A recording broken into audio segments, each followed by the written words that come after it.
Bonjour, bienvenue sur Comment fait-on, heureux de vous retrouver pour une nouvelle recette. Aujourd'hui, nous allons faire ensemble la sauce ravigote. Vous allez voir, je vais vous faire une sauce ravigote classique et puis je vais vous faire en même temps une petite sauce ravigote, une petite variante de la sauce ravigote. Donc, pour commencer la sauce ravigote, il faut commencer par hacher assez finement, ciseler pour être plus exact, le persil, la ciboulette, le cerfeuil. Moi j'ai rajouté un petit peu d'aneth, c'est facultatif l'aneth, mais moi je trouve que c'est bon. Et puis évidemment l'estragon. Et puis l'ail et puis l'échalote, mais ça je vais vous expliquer comment faire, c'est pour ça que j'en ai gardé un petit peu. Évidemment, le cornichon quand on va faire la sauce ravigote améliorée ou la petite variante, ainsi que les capres. Et puis l'œuf ici. Donc ça, on va mettre ça de côté pour l'instant.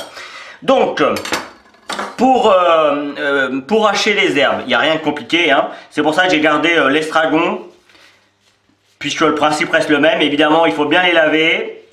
Il faut qu'ils soient assez secs. Et vous voyez, moi, je viens bien les tasser comme ça, tout simplement. Et puis après, je prends mon couteau et puis je viens les ciseler tranquillement.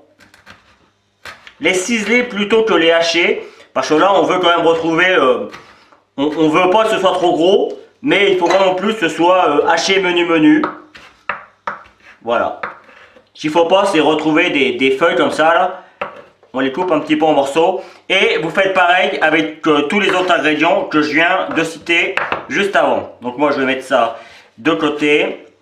Alors, sachant que pour la recette, il faut une cuillère à café de chaque. C'est compliqué de donner des grammes, de donner un grammage exprès pour chaque ingrédient. Donc le mieux c'est d'en découper un petit peu plus comme j'ai fait. Et puis après vous venez piocher avec votre cuillère à café dedans. Et puis si vous en reste, vous mettez ça au congélateur et vous les ressortez quand vous faites une sauce vinaigrette et ce sera super bon. Donc après, pour l'ail, on va passer à l'ail. Je vais en mettre une demi-gousse d'ail. Et vous voyez, je l'ai coupé en deux et je vais enlever le germe qui est à l'intérieur. Il y a toujours un germe hein, en général.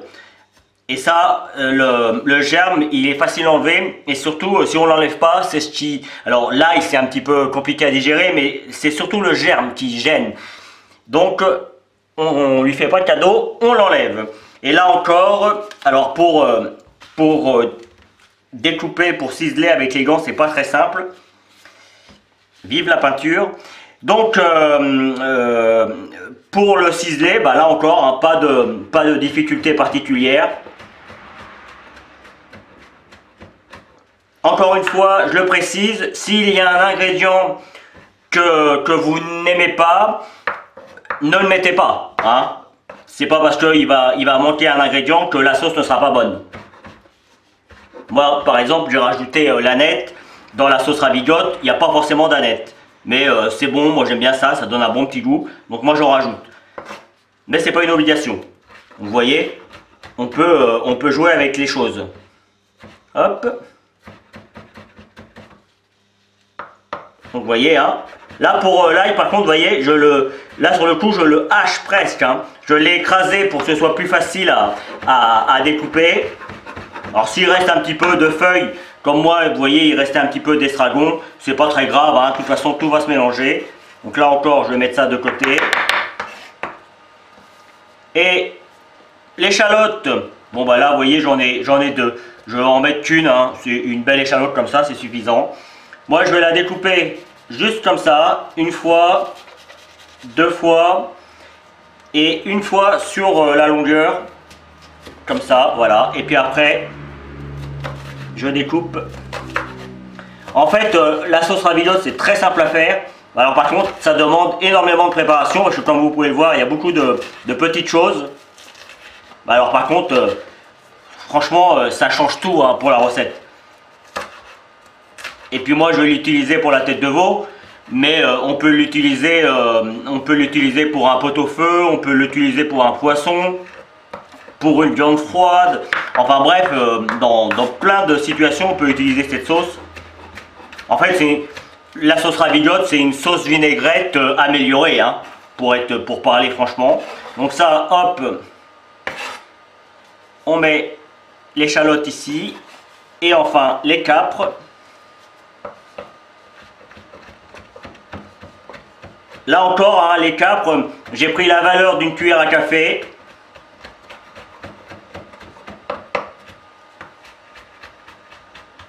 Et là, je viens les hacher sur le coup. Voilà. Il n'y a vraiment rien de compliqué, hein. Après, si on a un qui n'est pas trop haché, c'est pas trop grave. Voilà. Une fois que l'on a fait ça, on va pouvoir préparer la sauce raviotte. J'ai pris un saladier assez grand de façon à ne pas avoir de soucis pour mélanger. Je vais mettre mon sel. Alors je fais toujours attention avec le sel, hein. Vous voyez, je mets une pincée. Après on goûte suivant. Moi j'aime pas trop quand c'est trop salé. Donc c'est pour ça que j'en mets pas trop. Ah, je crois que j'ai pas enlevé le... Ah bah voilà, c'est pour ça que ça marchait pas.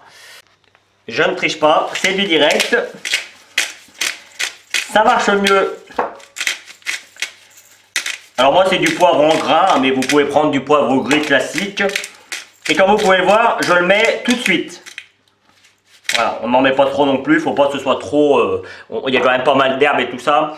Je vous dis, une fois qu'on aura préparé la vinaigrette, on goûte et si on considère que c'est assez salé, assez poivré, on n'en met pas. Si on considère qu'il faut remettre un petit peu de sel, ben vous en mettez un petit peu. Donc je vais commencer par mettre mon vinaigre de Xérès. Et en fait, je vais diluer mon sel. À partir de là, c'est franchement très simple, hein. Voilà.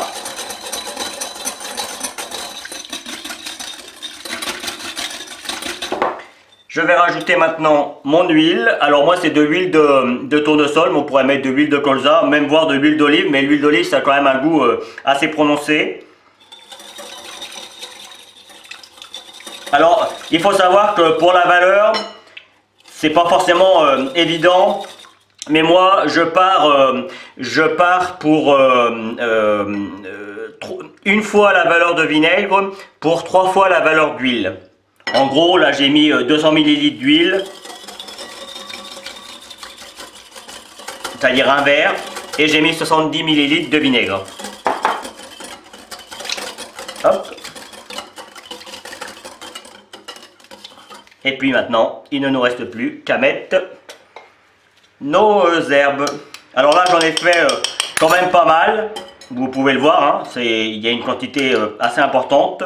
Donc pour cette quantité, je vais mettre 3 cuillères à café de cornichons. Si je considère qu'il n'y en a pas assez, j'en rajouterai. Je vais commencer par 3 cuillères déjà. 3 cuillères à café de persil frisé. Voilà, je peux tout mettre, j'avais bien calculé. Hop. J'ai la valeur environ de 3 cuillères à café de cerfeuil. Voilà.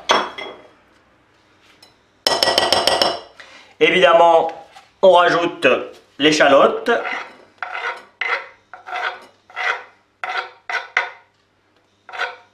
On rajoute l'estragon. Alors là, j'ai une cuillère, mais je vais en rajouter parce que j'en ai pas assez.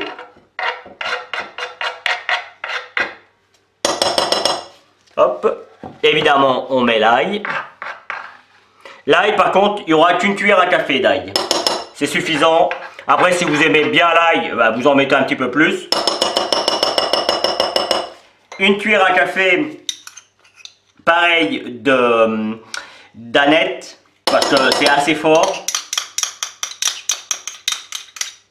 Alors, sachez que cette sauce se congèle très bien. Vous mettez ça, mais vous pouvez même la garder au frigo, hein. Pas si on rajoute l'œuf, vous allez voir tout à l'heure, je vais la séparer en deux et on rajoutera l'œuf qui est ici. Par contre là, il faut la conserver au bout d'une journée, après ce sera plus bon. Voilà, hop, Hop, alors je cisèle un petit peu d'estragon. Et enfin, on va rajouter la ciboulette. Alors, encore une fois, moi je mets un certain nombre d'ingrédients. Libre à vous de mettre plus d'herbes si vous en avez envie. Hein. Voilà. À partir de là, on goûte pour savoir si c'est assez salé, assez poivré. Et on a la première version de la sauce ravigote. Ça, c'est la première version. Je vais donc en mettre dans un petit saladier. Je vais la séparer en deux et je vais vous faire l'autre variante. J'ai mis ma première version dans un petit pot, c'est joli pour la présentation. Alors évidemment, là moi c'est juste pour la vidéo, hein. Si vous le faites chez vous, quand vous allez le mettre sur la table, vous remélangez parce que le vinaigre va toujours avoir, vous savez que le vinaigre et l'huile ça a beaucoup de mal à se mélanger, voire ça se mélange pas du tout. Et du coup le vinaigre va retomber au fond, le sel et le poivre aussi souvent, et donc il faut bien remélanger avant de servir. Donc, deuxième version. Et par contre autant celle-ci on peut la garder longtemps, cette version là.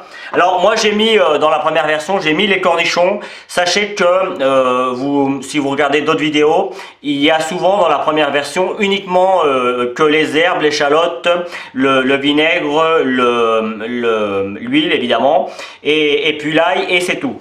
Moi j'ai rajouté les cornichons parce que je trouve que ça donne un bon petit goût. Donc dans la version supplémentaire, on rajoute la valeur d'une cuillère à café de capre. Moi j'en mets pas trop parce que je sais que ceux qui vont la déguster n'aiment pas ça. Mais là encore on pourrait aller jusqu'à 2 cuillères à café sans aucun problème. Alors là j'ai la moitié, hein. Si vous voulez faire la recette, il faudra avec un œuf, il faudra 100 ml d'huile, 35 g de vinaigre et puis la moitié de toutes les herbes que l'on a mises. Donc là pour l'œuf, vous avez vu, il est encore un petit peu mollet, pas tout à fait dur, c'est comme ça qu'il faut qu'il soit. Rappelez-vous que pour les œufs, il n'y a rien de très compliqué, hein.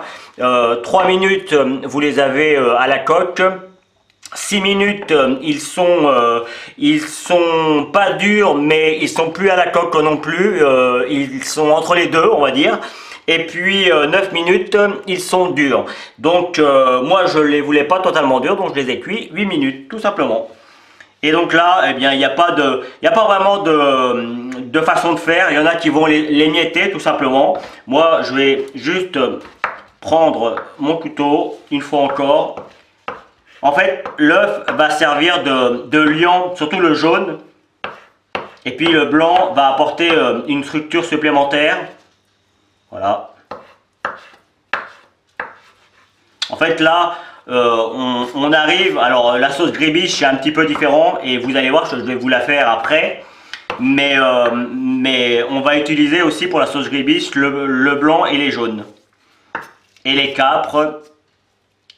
Et un petit peu tous les ingrédients qu'on a. Après, à vous de choisir la sauce que vous voulez. Moi je trouve que d'avoir 2 sauces c'est pas mal, d'en avoir même 3, parce que après vous pourriez faire une sauce gravlax aussi, ça va marcher, ça marchera assez bien. C'est plutôt pour le saumon, pour tout ce qui est poisson, la sauce gravlax, mais ça marche aussi avec la tête de veau. Et puis il y a aussi une sauce que je vais vous faire, une sauce aux herbes, qui sera un petit peu dans le même esprit. Mais je vous la ferai quand même, comme ça ça vous permettra de choisir. Donc là tout simplement on vient rajouter notre œuf, hop, à notre préparation. On donne un petit coup de mélange, hop. Alors c'est un petit peu gras, c'est normal, ça reste une sauce. Alors moi pour l'œuf j'en mets qu'un seul, hein.